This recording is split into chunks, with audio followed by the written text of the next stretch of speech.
aparece como razonable la posibilidad de poner o intentar poner un freno a lo que han significado sobre todo las reuniones sociales y las fiestas ilegales de los jóvenes durante la noche, aunque también emerge una permanente contradicción entre lo que sucede en la noche y con los jóvenes y lo que vemos en la cotidianidad, en las playas, en cada una de las ciudades y pueblos de la Argentina, donde esa aparente normalidad ha llevado a un relajamiento y una irresponsabilidad individual y colectiva que hoy nos expone a una situación en la que no deja de preocuparnos la suba de casos. Pero vamos a sumar a un especialista, a alguien que desde hace tanto tiempo está relacionado con el análisis de lo que implican las enfermedades vinculadas a la neumonología, a la infectología, docente además, titular de medicina, el doctor Ricardo Gené. Doctor, ¿cómo le va? Muy buenos días. Buen día, ¿cómo están? ¿Cómo están? Muy buenos días. Muy bien, doctor. La verdad que es un verdadero placer sumarlo aquí a la pantalla de Telediario Federal para que nos ayude desde por su llamado. Me interesa siempre contribuir un poco desde la docencia y la experiencia, analizar un poco la realidad. Doctor, lo primero que le quería consultar precisamente es que hemos vivido, al principio era todo nuevo, ¿no? Era nueva la enfermedad, muchos elementos que todavía no conocíamos, pero además el plan de lucha, la esquematización de las estrategias para enfrentar al coronavirus implicaban una prueba y error. Hoy, transcurrido varios meses, hay un aprendizaje en el que deberíamos sustentarnos. Sin embargo, cuando uno ve las reacciones sociales, el relajamiento, la irresponsabilidad individual que después se convierte en una irresponsabilidad colectiva, pareciera que no hemos aprendido lo suficiente o no hemos tomado conciencia sobre ese aprendizaje. ¿Usted coincide? Totalmente. Ya, si hacemos un pequeño análisis histórico de lo que ha sucedido.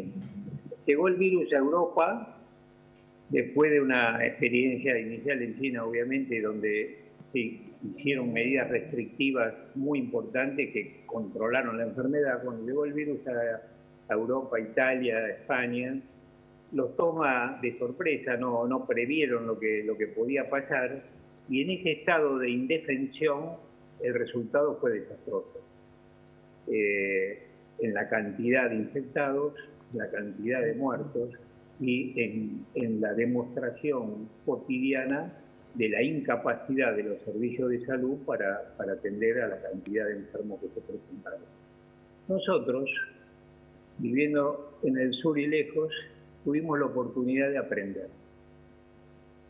Y lo que vimos se tradujo en una acción que entre 30 y 45 días de medidas restrictivas con un aceptable grado de cumplimiento de la población, logramos torcer eso que había ocurrido en Europa. Y nos permitió ¿se acuerdan que se habló tanto del amesetamiento, del crecimiento muy lento de los casos? Lo cual permitió poner al servicio de salud en condiciones de enfrentar la enfermedad en el caso de empeorar, cosa que finalmente ocurrió. Ocurrió como consecuencia de aperturas precoces. Y en esto yo tengo una visión crítica, que ya lo he escrito, lo he dicho, que parten del gobierno de la ciudad de Buenos Aires, porque la enfermedad empezó en el país prácticamente acá, y acá se abrió precozmente las actividades y de acá se diseminó la enfermedad al resto del país. Todo eso sustentado en un apoyo de los medios masivos que han politizado las actitudes a tomar. Así pasó lo que ya conocimos. La enfermedad finalmente empieza a dominarse, se reducen los casos significativamente, pero no a un grado de negatividad como la que se había logrado en Europa, y volvemos a compararnos. En Europa, con menos casos circulantes, la apertura de las actividades y principalmente veraniegas generó este caos que se está viviendo actualmente en los distintos países. en el Reino Unido, en Italia, en España, etc. Bélgica, distintos. En la Argentina no aprendimos de eso. Y ahora, ¿por qué está pasando lo que está pasando? Precisamente porque estamos como en Italia antes del primer episodio, con todas las actividades abiertas, sin cuidado, la gente no se cuida y los jóvenes no han tomado conocimiento, responsabilidad social acorde a las circunstancias. Leía hoy, 50% de los hisopados en Pinamar son positivos, con la playa repleta de gente sin control. A 35 kilómetros de Pinamar está Villa Gesell, con un intendente oficialista que tomó las medidas que se deben tomar. Cerró los bares, no hay lugares danzantes, no hay actividad nocturna. Se pone una bandera verde en las playas en las que se permite el ingreso de personas por el espacio. Y cuando ese espacio se vence, se supera, se pone una bandera roja y no entra más gente a la playa. Entonces, ¿qué ha ocurrido? Que los jóvenes que históricamente van a Gesell, donde hay muchas actividades nocturnas, se fueron a Pinamar, porque en Pinamar es todo más fácil de realizar, las actividades propias de los jóvenes. Incluso escuché al intendente de Pinamar en una entrevista en la que se estaba viendo un desborde en la playa impresionante de gente que ni siquiera respondía a los policías que llegaron en moto, diciendo, bueno, hay que entenderlo, son jóvenes, están bailando. Bueno, esta es la realidad, esta es la realidad.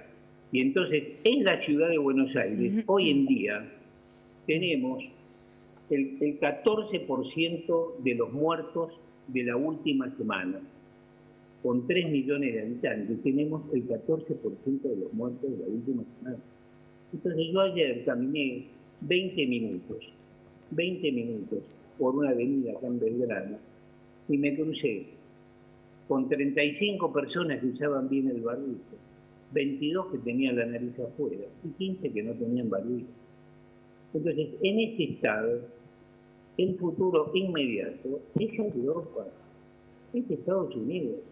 Ayer en Los Ángeles, la segunda ciudad de Estados Unidos, no alcanzaba el oxígeno en los hospitales y en las ambulancias. Y después uno escucha verdaderos ignorantes, no sé qué calificativo poner, de hablar de esta farsa del COVID. Esta farsa del COVID. Tenemos 44.000 muertos. Y dicen, bueno, no le hacen autopsia, leían en Twitter, no hacen autopsia. Hicieron autopsias en todo el mundo, reanalizado el resultado de las autopsias en distintas partes con los pulmones destruidos de los pacientes que se mueren de COVID. Esa es la farsa. Entonces, pretender abordar este tema de salud tan grave, a través de la politiquería barata, de una politiquería de sacar beneficios si el plan no es el adecuado, si las vacunas no sirven, si las vacunas vienen de Rusia con un tono despectivo. En lo personal, la vacuna rusa, como dicen en los medios, a mí me da mucha seguridad. Y lo estamos viendo, lo escucharon recién, 52.000 infectados, vacunados, sí. Tuvieron solo 1,5% de efectos colaterales leves que se ven en todas las vacunaciones. Y me da seguridad, ¿saben por qué? Porque tiene una metodología simple de la vacunación, con un adenovirus común de la rinitis estacional, y con una metodología de trabajo, que ya hicieron vacunas para el coronavirus del medio ambiente, hicieron vacunas para el ébola. Por lo tanto, la seguridad nadie sabe cuál va a ser la más efectiva. la efectividad.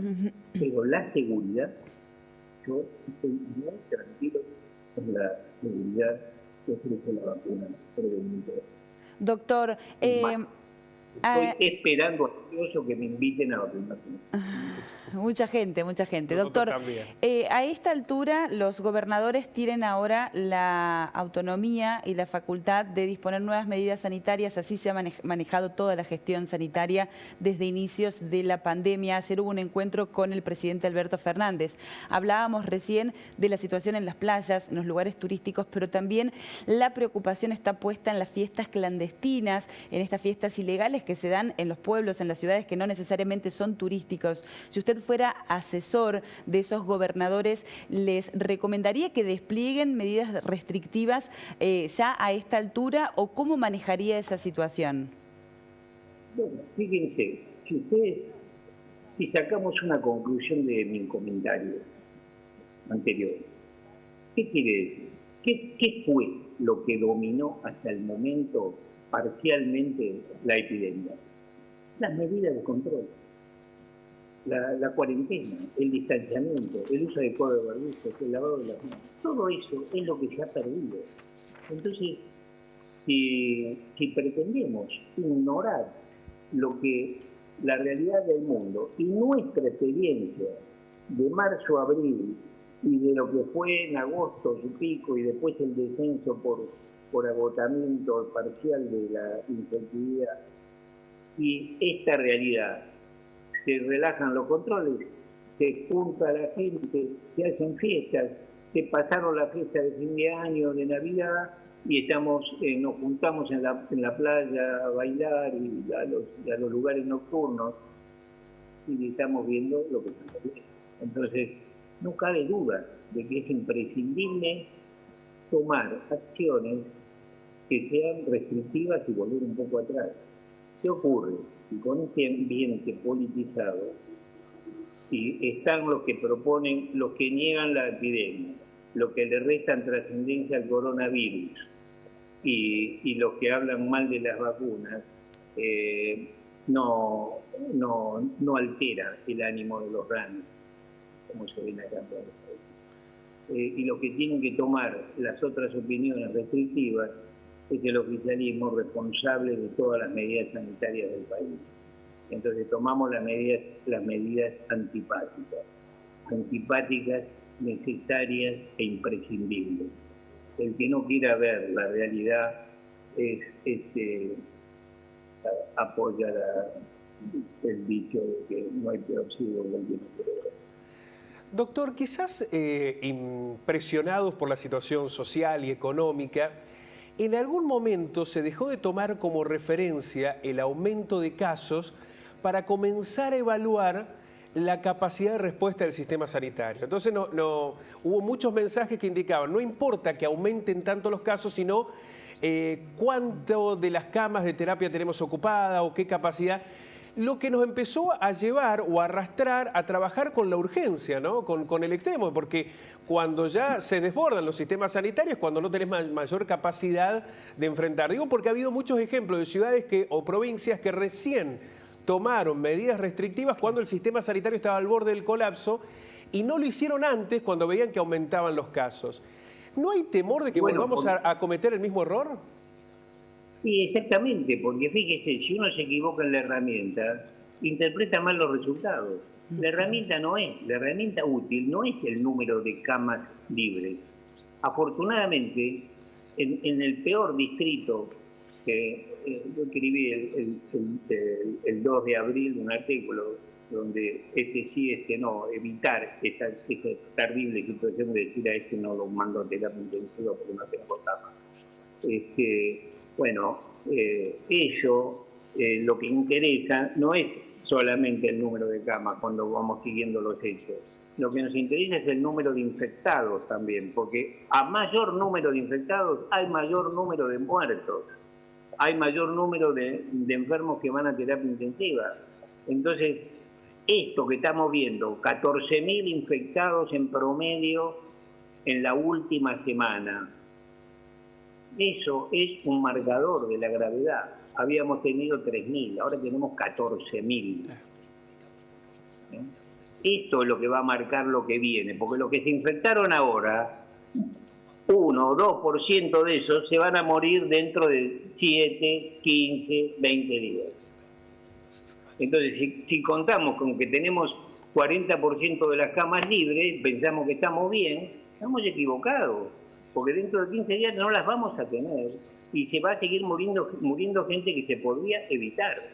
Y si no están todas las camas ocupadas, es porque en esa etapa inicial se pudo organizar un sistema de salud que no existía, capaz de abordar el peligro de esta enfermedad. Mire, lo que se hizo en la provincia de Buenos Aires en el mes de marzo y abril, con 32 aviones que fueron a China y 6 barcos, hizo que se triplicara el número de camas, y el distrito más pobre del país tuvo proporcionalmente menos muertes que la ciudad de Buenos Aires, que la ciudad rica de Buenos Aires, donde la salud privada es amplísima y súper capacitada para atender eso. Doctor, queremos agradecerle profundamente porque la verdad es que al escucharlo podemos llevar con mucha más claridad este concepto que desde lo periodístico hemos intentado instalar desde hace un largo tiempo y que está relacionado con la responsabilidad, con el valor de lo sanitario, con no desestimar la enfermedad, con no adjudicar aspectos ideológicos a conceptos que deben ser meramente científicos, como por ejemplo lo que implica el arribo de una vacuna. Coincidimos con usted, hay muchos sectores periodísticos que han hecho muchísimo daño desde la comunicación a este proceso y al que también habrá que ver qué lugar en la historia se les adjudica cuando hayamos transitado finalmente esta enfermedad. Le mandamos un abrazo inmenso, le agradecemos profundamente y muchas gracias por el aporte, doctor. No, muchas gracias a ustedes de pensar en que yo podía aportarle datos a ustedes. Un abrazo inmenso y feliz año, doctor. Muchas gracias. Un abrazo. Bien.